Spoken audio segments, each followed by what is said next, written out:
kami sudah menyerahkan kesimpulan. Nah, ini buktinya, ya, tanda terima penyerahan kesimpulan yang kami serahkan kepada Mahkamah Konstitusi.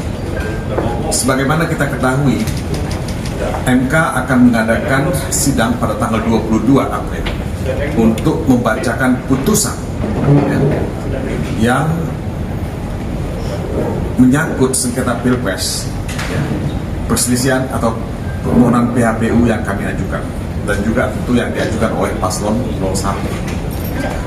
Nah, kalau kita bicara mengenai kesimpulan ini memang tidak dibacakan, saudara.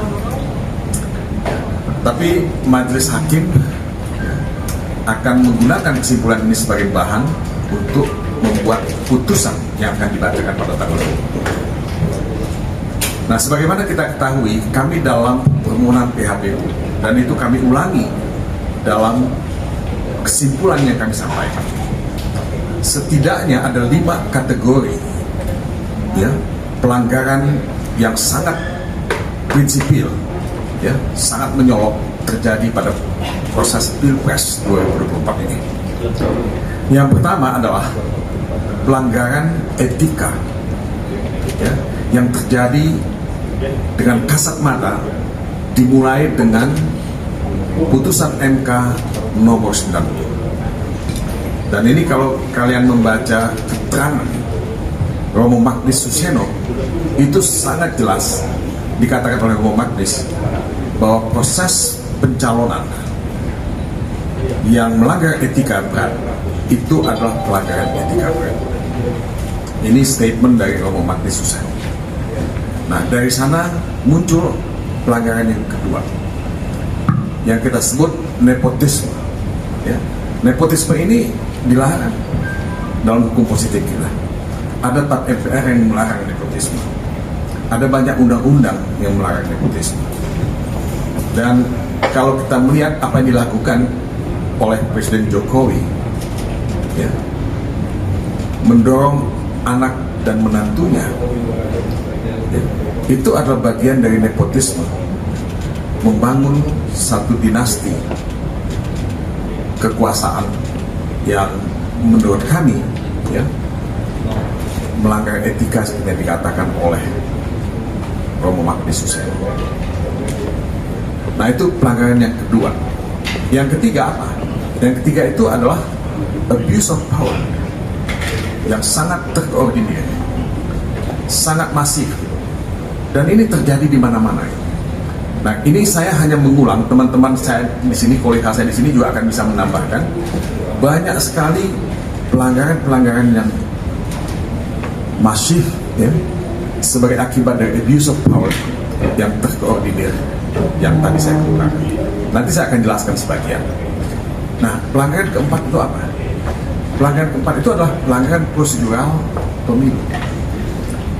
Nah, ini Anda bisa lihat, ya, apa yang dilakukan oleh KPU, apa yang dilakukan oleh Bawaslu, apa yang dilakukan oleh Paslon 02, yang menurut saya, menurut kami semua, adalah pelanggaran-pelanggaran yang seharusnya, ya, bisa dijadikan alasan untuk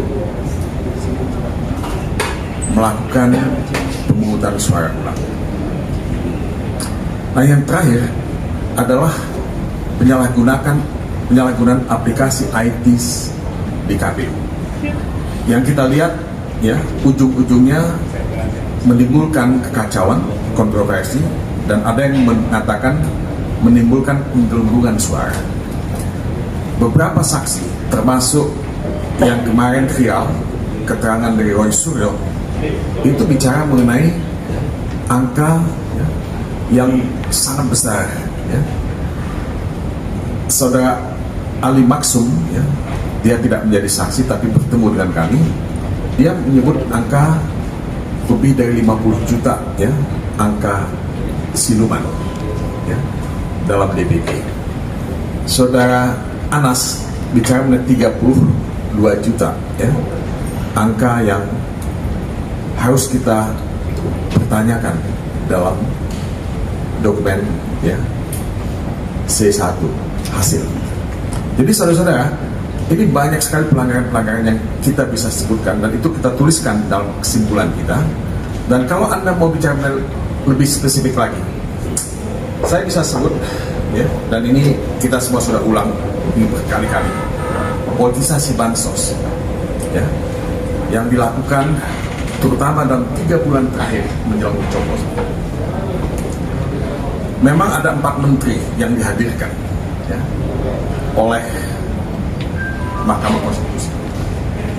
Nah, 4 menteri ini tidak menjawab politisasi bansos. 4 menteri ini hanya menjawab bahwa bansos itu ada dasar hukumnya, ada undang-undangnya, disetujui oleh DPR dan pemerintah. That's fine. Bansos itu ada dalam APBN. Tapi yang tidak dijelaskan adalah apa yang terjadi di lapangan. Kenapa penyaluran bansos itu dipusatkan dalam 3 bulan terakhir menjelang pencoblosan? Kenapa penerima manfaat bansos, ya, itu tidak sesuai dengan data-data yang menurut, ya, ahli kami Pak Didi Tamburi, ya, itu menjadi pertanyaan besar. Kenapa penerima manfaat itu tidak sama semuanya? Ya, tentu saya tidak mengatakan tidak semuanya sama, tidak sama, tapi banyak yang sama juga, tapi banyak yang tidak berhak sebagai penerima manfaat menerima bansos. Kemudian kenapa bansos itu, atau katakanlah kenapa Presiden Jokowi melakukan kunjungan 34 kali ke lumbung-lumbung suara, di mana Ganjar Mahfud memiliki basis pendukung yang sangat kuat. Nah, politisasi bansos ini salah satu yang sangat spesifik yang kita bisa sebut. Yang kedua, kriminalisasi kepala desa. Kepala desa itu kan ujung tombak untuk pemilih di desa tersebut. Jawa Tengah, ya, di tempat-tempat lain. Nah, mereka inilah yang jadi focal point untuk mempengaruhi pemilih. Kalau kita mendengar keterangan ahli Hamdi Muluk mengatakan bahwa ada pengaruh bansos terhadap perilaku pemilih, voting behavior. Jadi voting behavior itu dipengaruhi antara lain oleh bansos yang mereka terima. Ada satu perusahaan survei yang tidak mengumumkan hasil survei karena responden yang menolak, ya, untuk menjawab, ya, untuk diidentifikasi. Kenapa? Karena dia takut tidak akan mendapatkan bansos. Nah, ini contoh. Yang berikutnya adalah intervensi kekuasaan.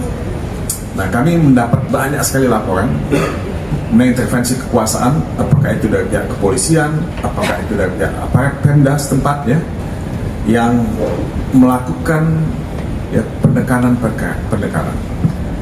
Ahli-ahli, saksi-saksi fakta kami menjelaskan ini ketika mereka memberikan kesaksian di Mahkamah Konstitusi. Ya, mereka dipaksa untuk memilih, ditekan untuk memilih, diberikan bansos dengan karung beras yang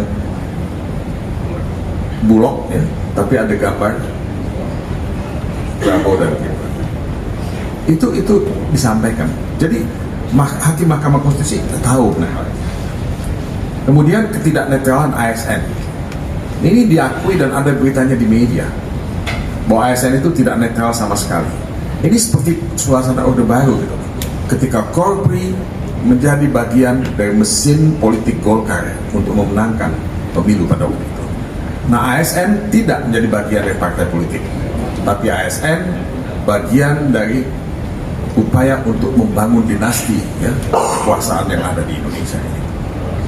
Nah, yang terakhir itu pengangkatan pejabat-pejabat kepala daerah yang dilakukan sebelum, ya, pencoblosan, beberapa waktu sebelum pencoblosan.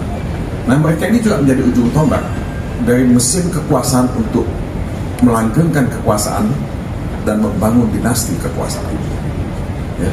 Nah, kalau kita bicara mengenai dinasti kekuasaan, sebetulnya kita bicara mengenai hal yang diametral bertentangan dengan demokrasi. Nah, saudara-saudara sekalian, cukup panjang, ya. Nah, saya hanya ingin mengatakan, kalau Paslon 02 mengatakan permohonan PHPU kami itu salah kamar, kami ingin membantah sekali lagi dengan sangat tegas, ya, bahwa itu tidak salah kamar. Mahkamah Konstitusi berhak dan berwenang untuk memeriksa, mengadili permohonan PHPU yang kami ajukan yang memang pada intinya mengatakan bahwa telah terjadi pelanggaran yang sifatnya terstruktur, sistematik, dan masif. Kenapa kami memberikan angka 0 untuk perolehan paslon 02 dalam Pilpres? Karena proses yang cacat itu akan melahirkan hasil yang cacat. Proses yang penuh dengan pelanggaran-pelanggaran itu tidak menghasilkan output yang sah, yang legitimate, yang valid. Karena itu kami konsekuen dengan apa yang kami argumentasikan dalam permohonan kami. Penuhnya pelanggaran itu membuat output dari pemilu, termasuk pencoblosan pada tanggal 14 Februari, itu tidak bisa dianggap sah. Ya. Nah, MK tentu membaca apa yang kami tulis, ya, dan pemilu bisa diulang, dan ada jurisprudensi baik di Indonesia maupun di tempat-tempat lain untuk diskualifikasi, untuk pemungutan suara ulang. Itu jurisprudensinya ada, ya, dan waktunya cukup, dan tidak ada isu mengenai anggaran, karena memang anggaran untuk pemilu itu kan dicadangkan untuk 2 putaran. Jadi Anda bisa melihat putusan MK di Yakimo, lihat putusan MK di mana? Sabuai-Jua, kemudian Bovendigul, Tebing Tinggi, di Bengkulu, banyak sekali putusan-putusan MK, ya, ya, ya, yang membantah argumentasi paslon 02, ya, yang memisahkan rezim pemilu dengan rezim, ya, pilkada. Semua putusan MK tersebut membantah argumentasi dan narasi paslon 02. Pak Mahfud sebagai mantan ketua MK mengatakan itu, dan saya kira, ya, Pak Jimli dan beberapa hakim MK yang sekarang sudah tidak menjabat lagi mengatakan itu nonsen, ya, nonsen untuk membeda-bedakan rezim pemilu, ya, seperti yang dikatakan oleh paslon 02. Ya. Nah, saudara-saudara.